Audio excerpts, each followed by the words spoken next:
Abra a sua Bíblia no livro de Marcos, no capítulo 4, no seu versículo de número 35. Marcos 4, 35. Nós vamos ler um texto, que eu já li esse texto numa sexta-feira, mas o Senhor me levou a ele de novo para entendermos por que acontecem algumas coisas e se é possível ou não sorrirmos. Marcos 4, 35 diz aqui, sim. Todos acharam, amém? Amém. Naquele dia, ao cair da tarde, pediu aos seus discípulos: passemos para outra margem. Eles então, despedindo-se da multidão, o levaram no barco, assim como estava, e outros barcos o seguiam.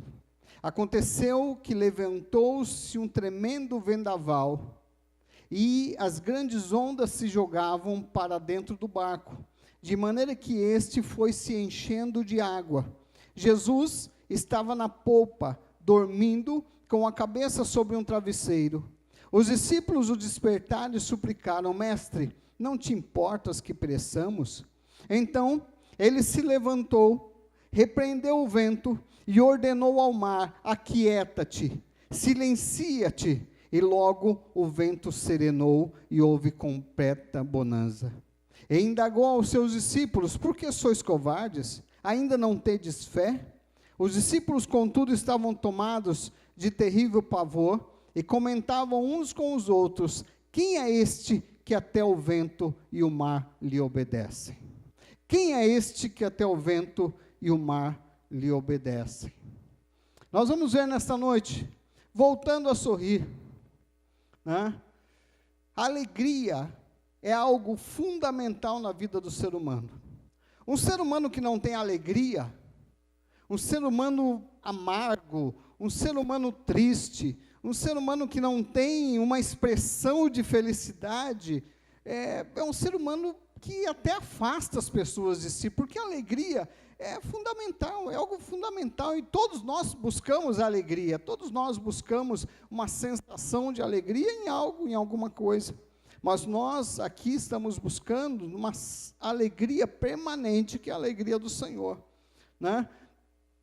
Pois a alegria, ela faz bem ao corpo e à alma, né? É muito interessante você ficar ao lado de uma pessoa alegre. Você se torna alegre também, mesmo que você tenha, você fica feliz. Porém, existem momentos que nós não conseguimos expressar alegria, porque são momentos que passam em nossa vida como tempestades, como essa tempestade específica aqui.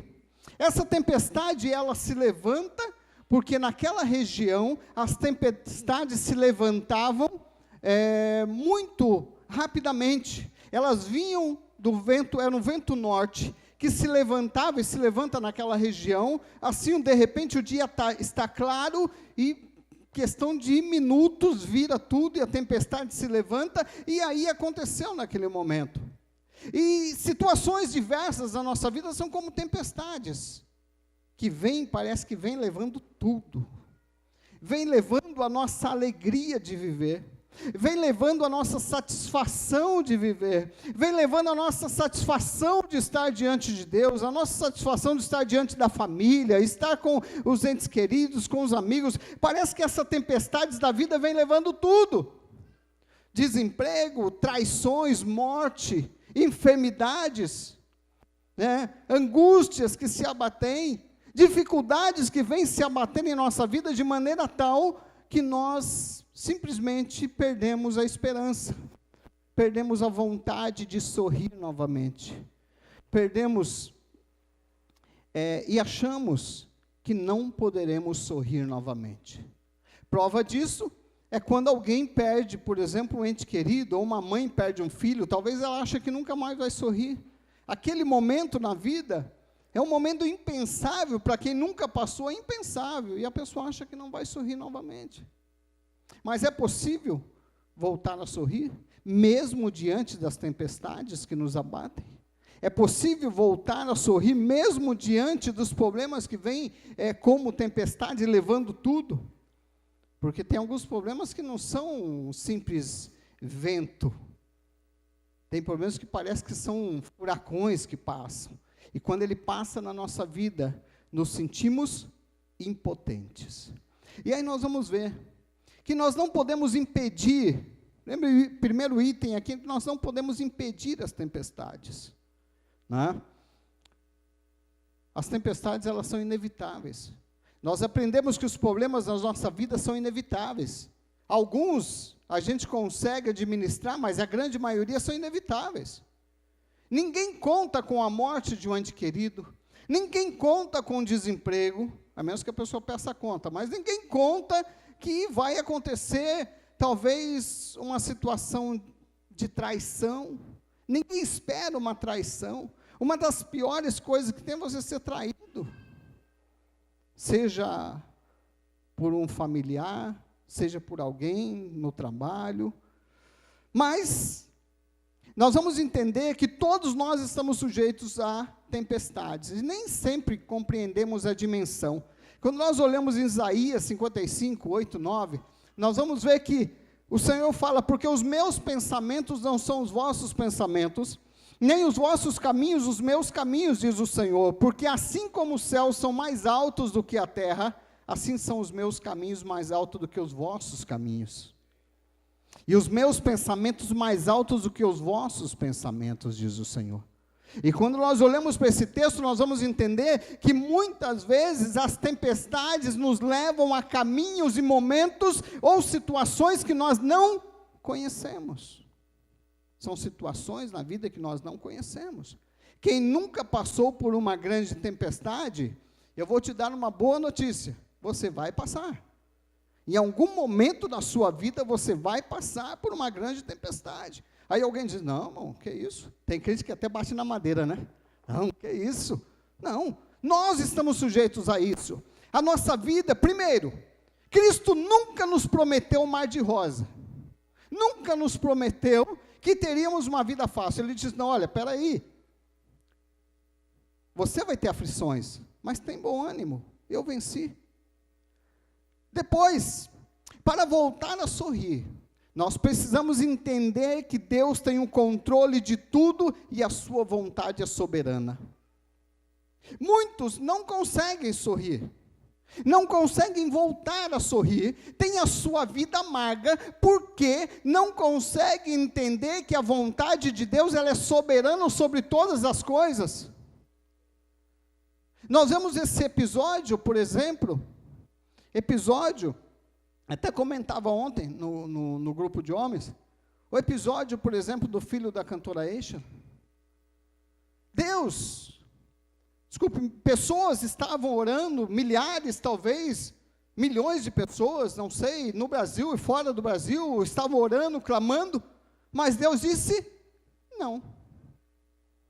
Deus disse não. A vontade de Deus ela é soberana. E ontem, vendo um vídeo, a cantora Lislane, que é a irmã da Eixa, ela estava falando dessa dificuldade que eles passaram, das lágrimas que eles passaram, e a Eixa lhe disse para ela o seguinte, olha, não desperdice as suas lágrimas em outro lugar, a não ser o altar de Deus, porque se você desperdiçar as suas lágrimas, a morte do meu filho teria sido em vão. Ou seja, como ela consegue falar isso? Porque consegue compreender que Deus está no controle, ainda que venha doer, ainda que eu não entenda, ainda que eu não compreenda, mas Deus tem o controle da minha vida. E quando eu começo a tentar compreender que Deus tem o controle, nós vamos ver que as tempestades são inadministráveis muitas vezes. Por exemplo, nesse episódio do barco, Pedro estava junto, e Pedro era um excelente pescador. Pedro, Tiago, conheciam o mar como poucos ali.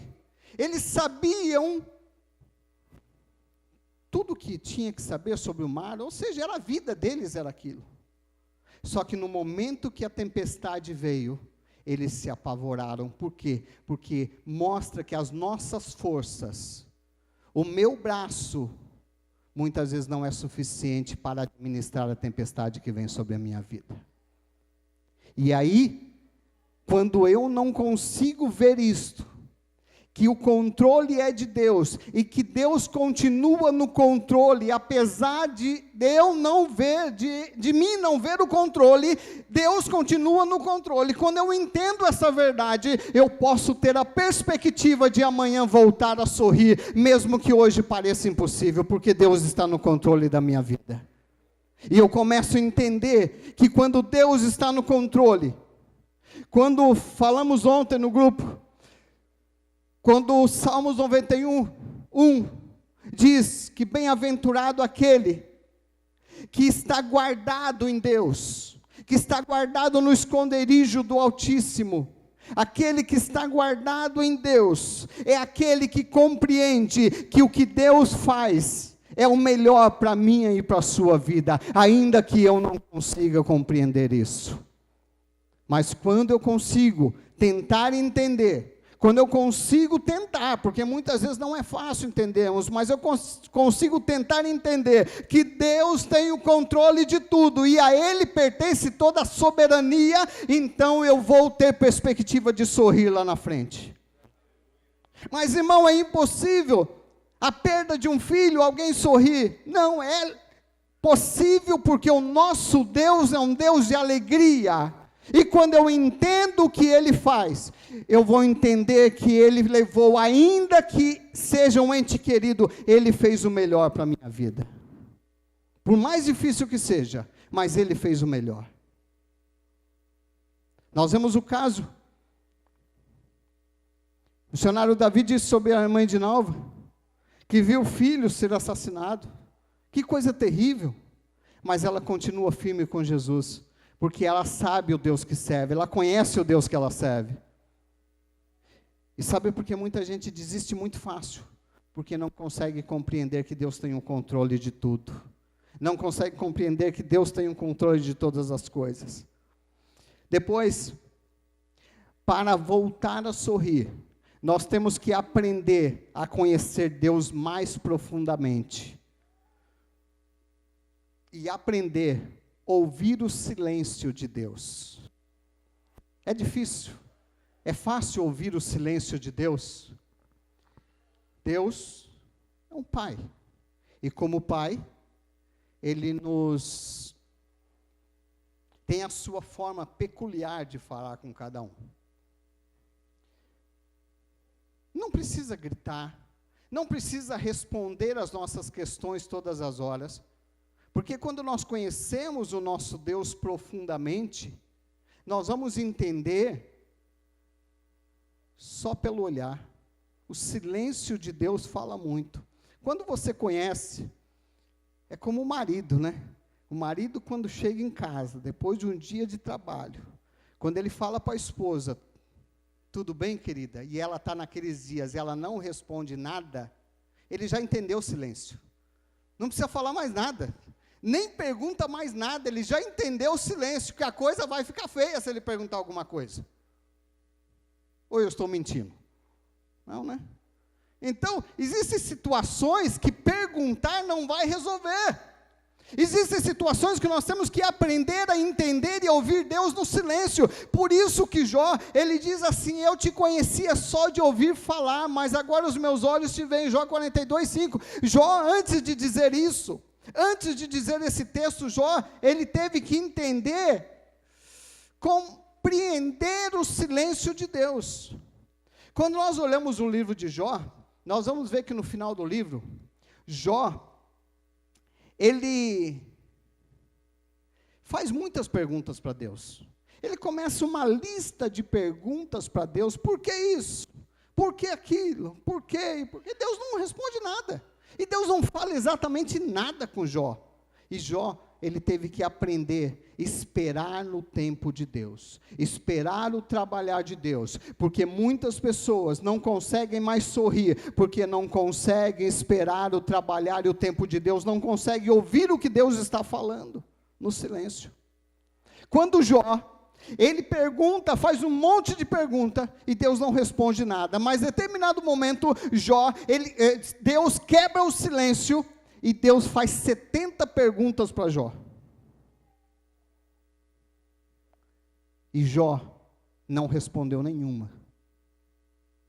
Deus pergunta a Jó: aonde estava tu quando eu criei os luminares? Aonde estava tu quando eu fundei a terra? Aonde estava tu? Deus estava mostrando para Jó que a soberania de Deus era maior do que as perguntas de Jó, e muitas vezes, irmãos, nós ficamos indagando Deus, coisa que Deus não quer responder, e aí nós ficamos tristes, nós achamos que não há esperança, não há maneira de sorrir, não dá para sorrir mais, pessoas angustiadas que não conseguem sorrir mais. Eu já falei aqui uma vez, numa mensagem, de uma irmã que perdeu seu filho de 13 anos assassinado. E esse menino, 11, 13 anos, não me recordo agora, deu um branco. Mas esse menino fazia parte de um departamento que a gente dirigia, mas ele estava em outra igreja. E quando eu recebi o telefonema, eu fui até aquele local, acompanhamos o enterro, aquela coisa toda, uma tristeza geral. Isso foi numa quinta-feira. No domingo, eu fui até aquela igreja, que é uma igreja pequena, a maioria era família, né? O menino era baterista da igreja, a bateria estava coberta, porque não tinha mais ninguém que tocava, e uma tristeza pairava naquele lugar. E eu fui incumbido naquela noite de pregar. Irmãos, que difícil pregar naquele lugar, com aquele ambiente de tristeza. Mas o culto terminou, para não levarmos muito tempo nos pormenores. O culto terminou com a mãe do menino, literalmente, pulando no espírito e agradecendo a Deus por tudo.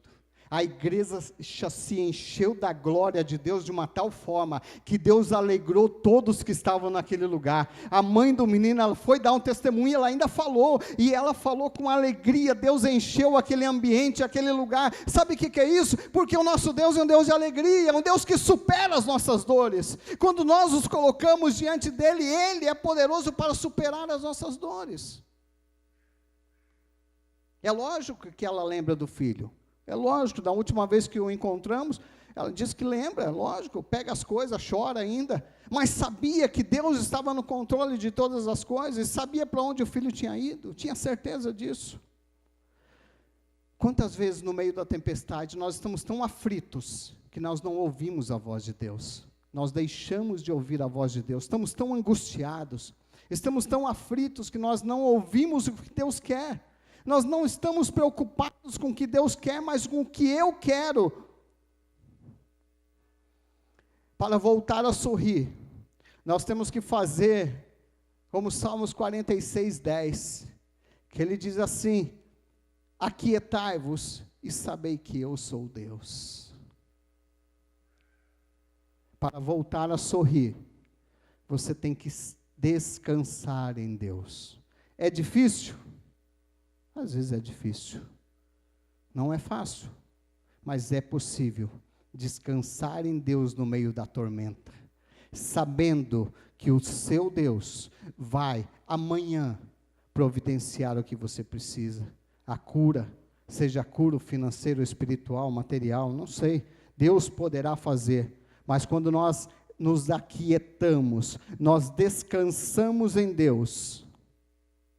Quando nós temos certeza, convicção de quem Deus é, nós poderemos voltar a sorrir. Muita gente tem dificuldade de voltar a sorrir.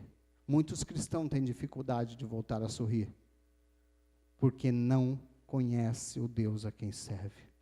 Porque não, até conhece, mas em determinado momento da tempestade, ele deixa de ouvir a voz de Deus.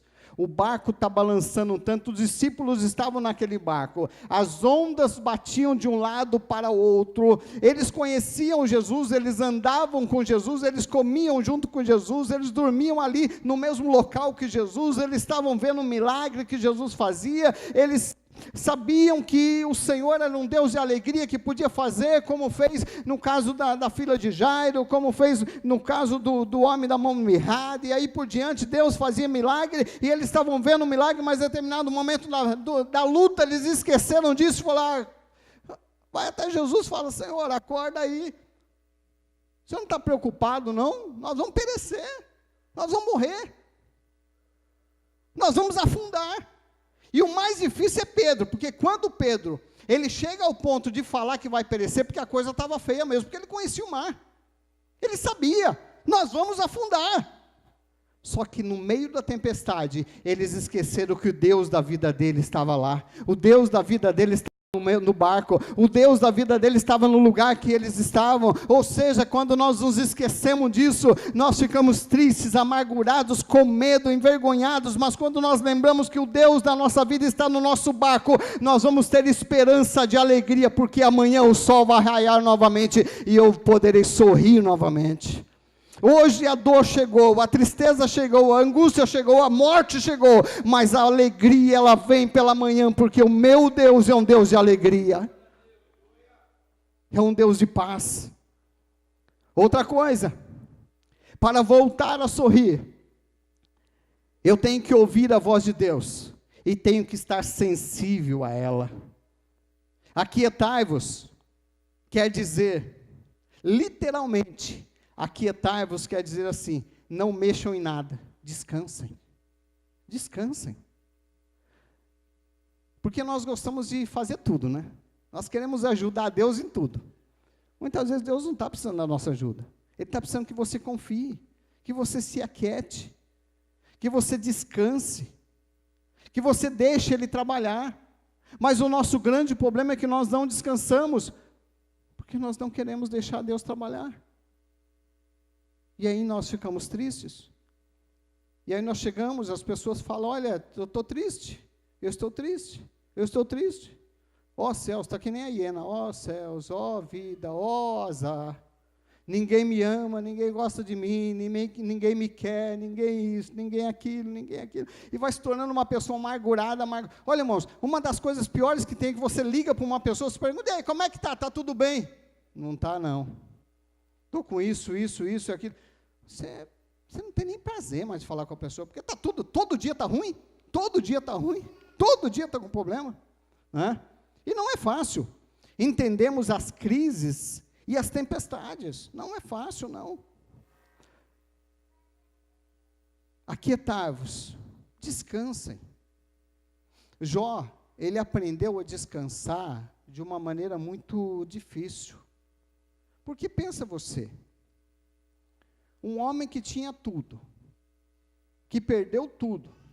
Quando eu digo perdeu tudo, quando você lê o relato de Jó, você vai entender que Jó, ele não perdeu tudo, materialmente, tão somente. Jó perdeu filhos, Jó perdeu filhas, Jó perdeu servos, Jó perdeu gado, Jó perdeu ovelhas, Jó perdeu casa, Jó perdeu terra, Jó perdeu tudo. E Jó perdeu a saúde. Jó perdeu a saúde. Mas em determinado momento da sua vida, ele entende que a vontade de Deus era maior do que o seu sofrimento. Quando ele diz, olha, eu nasci nu e vou voltar nu. Então eu estou no lucro. Ou seja, se eu partir agora, eu estou no lucro. Hoje, eu estava vendo o Face e tinha uma mensagem de um pastor, que disse que o seu cunhado estava na UTI pela manhã e disse assim, hoje Deus está me chamando. E à tarde eles foram lá de novo, o cunhado disse, Deus está me chamando. E às 17 horas ele partiu para o Senhor. Sabe o que é isso? Desprendimento. Deus está me chamando, não estou nem preocupado com o resto. Ou seja, eu estou descansando em Deus. Descansar em Deus na hora da morte. Descansar em Deus na hora da angústia. Tentar descansar em Deus. Domingo, quem esteve no culto de ceia pela manhã, para mim foi uma experiência assim tremenda. Vocês viram que Deus, quem esteve de manhã, viu que Deus moveu assim através daqueles louvores de uma maneira especial de manhã. Mas por que para mim foi especial? Eu estava ali na frente, em determinado momento eu estava chorando. Se passasse mais 5 minutos, eu estava chorando que nem criança ali. Mas qual foi a experiência minha? Porque esses dias as pedras têm me incomodado, as pedras dos rins têm me incomodado. E domingo, eu estava ali e a dor atravessava aqui, logo no início do culto. Meu Deus do céu. Sabe o que eu fiz? Eu não tinha trazido remédio. Qual era a solução? A solução era descansar em Deus. Eu comecei a adorar a Deus. Eu vou adorar a Deus. Pensei comigo, eu vou adorar a Deus. Não quero nem saber o que vai acontecer aqui. E a dor lá, eu estava adorando a Deus. E Deus moveu algo tão especial naquela manhã. Algo tão gostoso naquela manhã. Quando acabou o culto, estava sem dor.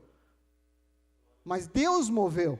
Mas mesmo que tivesse com dor. Eu não tava, a adoração, aquilo que Deus fez de manhã foi algo tão especial que aquilo, irmãos, não era nada. Aquela dor não era nada. E aí nós vemos que situações ocorrem na nossa vida que nos fazem perder a alegria. São ladrões de alegria. O desemprego é um ladrão de alegria. Quantos estão desempregados nessa noite? Quantos estão entristecidos por isso? Eu não estou dizendo para você dar pulo de alegria porque está desempregado. Não. Mas confia no teu Deus. Acredita que Ele é soberano, poderoso, para te fazer sorrir novamente. Ah, mas o mundo está em crise. O mundo pode estar em crise, mas você está em Cristo. E o teu Jesus pode fazer você sorrir novamente. Ah, mas quem eu amava faleceu, irmãos. Deus é poderoso para fazer infinitamente mais. Eu estava contando ontem que o pastor Asaf Borba, para quem conhece o Asaf Borba é um dos maiores ministros, ou talvez o maior ministro de louvor do Brasil, mas da velha guarda, né? Ele, década de 90, Asaf Borba compôs muitos louvores que é cantado hoje nas igrejas, foi tudo Asaf Borba compôs. E ele tem um louvor que diz que Deus é poderoso para fazer infinitamente mais. Se você tiver a oportunidade, vai lá na internet, procura lá no YouTube, infinitamente mais, escuta lá, você vai ver que é tremendo aquela letra. Mas como aconteceu? Porque Deus, irmãos, no momento da dor, da angústia, Deus quer fazer brotar em você o melhor de você. E Asaf Borba conta que a sua esposa engravidou, perdeu. Engravidou, perdeu. Engravidou, perdeu. 3 vezes. Na 4ª vez, engravidou, segurou. No 4º mês, perdeu. No 4º mês, perdeu. E aquilo causou dor. É lógico, causa uma frustração, porque você quer tanto, você está lutando para isso, e ele já tinha alguns anos de casado, e ele disse que naquele dia, naquela sexta-feira, ele tinha reunião de oração, reunião na casa dele, o culto, né? E ele não tinha nada, ele estava vazio, ele não sabia, ele falou, Deus, eu vou falar o quê para os irmãos? Qual é a palavra que eu vou falar? Eu não tenho nada. Aquela semana foi semana de dor. Mas na semana de dor, Deus quer fazer brotar em você alegrias. E quer fazer brotar em você alegrias que transborde para os outros, que façam outras pessoas felizes através da alegria que está em você. No momento da angústia, Deus quer fazer você sorrir, e o seu sorriso trará alegrias para outros.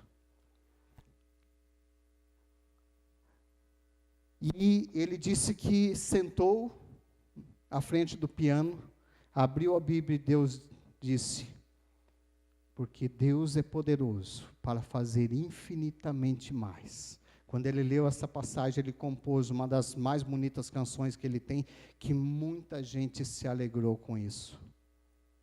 É na angústia que Deus quer te fazer sorrir. Eu falei aqui numa IBD, acho que eu falei numa IBD de uma menininha da cadeira de roda, alguns devem ter ouvido, e aquela menininha, eu fui na ACD e estava lá aguardando abrir o centro ortopédico da ACD, E veio uma menininha, cheia de problemas, cheia de angústia. Eu estava, muito cansado, tendo que trabalhar, correndo, e um monte de coisa, e falta de dinheiro, e todas as coisas que acontecem na nossa vida, que a cabeça vai ficando cheia. E eu estava ali, esperando abrir, porque eu precisava pegar ali, já sair correndo, voltar para o trabalho, enfim. E aquela menininha veio, bem pequenininha, toda torta, com uma cadeira de roda, toda tortinha, irmãos. Eu não sei como é que podia ser tão torto daquele jeito. Ela veio sozinha. É lógico, tinha alguém lá perto, mas eu não sei. Mas ela se dirigiu até a mim sozinha. Ela não falou nada para mim. Ela simplesmente parou na minha frente. É como se eu visse a cena hoje, falando, eu vejo a cena. Ela parou na minha frente. Ela me deu o melhor sorriso que ela tinha. Ela me deu um sorriso que saía da alma.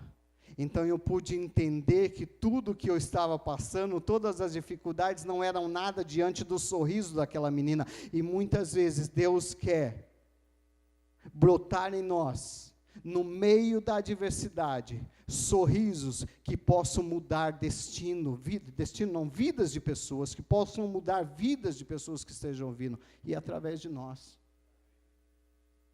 É fácil entender as crises e a tempestade. Semana que vem nós vamos ver um personagem bíblico que passou por tudo isso. Mas hoje, concluindo, é fácil entender a crise e as tempestades? Não é fácil, mas é necessário. Entender, como Romanos 8, 28, que diz assim: sabemos que todas as coisas contribuem juntamente para o bem daqueles que amam a Deus, daqueles que são chamados segundo o seu propósito.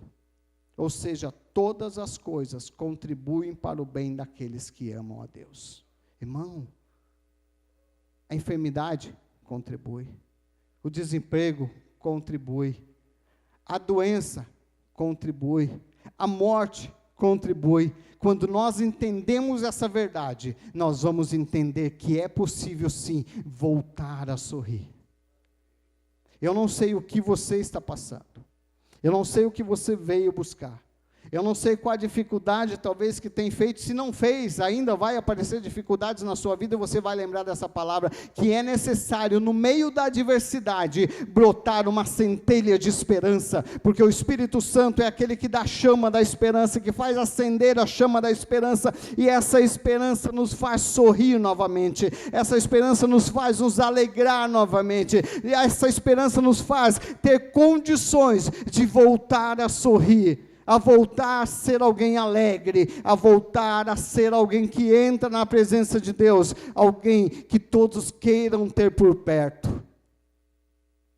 A esperança, o Espírito Santo, quando você entende os propósitos de Deus, quando você tenta entender os propósitos, ainda que você não compreenda o porquê, mas quando você entende que Deus tem o controle, e você descansa, se aquieta, deixa Deus trabalhar, você pode ter certeza que a coisa vai mudar. E ainda antes de terminar esses estudos, você vai estar sorrindo novamente. Sabe por quê, irmãos? Porque o seu problema não é nada. Irmão, mas você não conhece o meu problema, irmão, você não conhece a minha dificuldade. Eu falei, tudo bem, você também não conhece a minha, nós estamos empatados então. Se eu contar os meus, você vai chorar. Se você contar o seu, eu vou chorar. Então, vamos nos alegrar na presença de Deus, porque com certeza Deus tem muito a fazer por nós nesta noite. É possível sim, irmãos. Por maior que seja a sua dificuldade, nós vamos ver semana que vem personagens bíblicos que passaram, mas puderam voltar a sorrir, porque tinham uma coisa em comum conosco hoje. O Deus é o mesmo, de ontem, hoje e eternamente. E ele disse, olha, não chores. Ele disse para Jeremias, olha, repreende a voz de choro, porque os filhos de Israel vão voltar do cativeiro. Repreende a voz de choro, porque Deus está trabalhando na tua vida. Amém? Deus os abençoe em Cristo Jesus. Pastor Denis.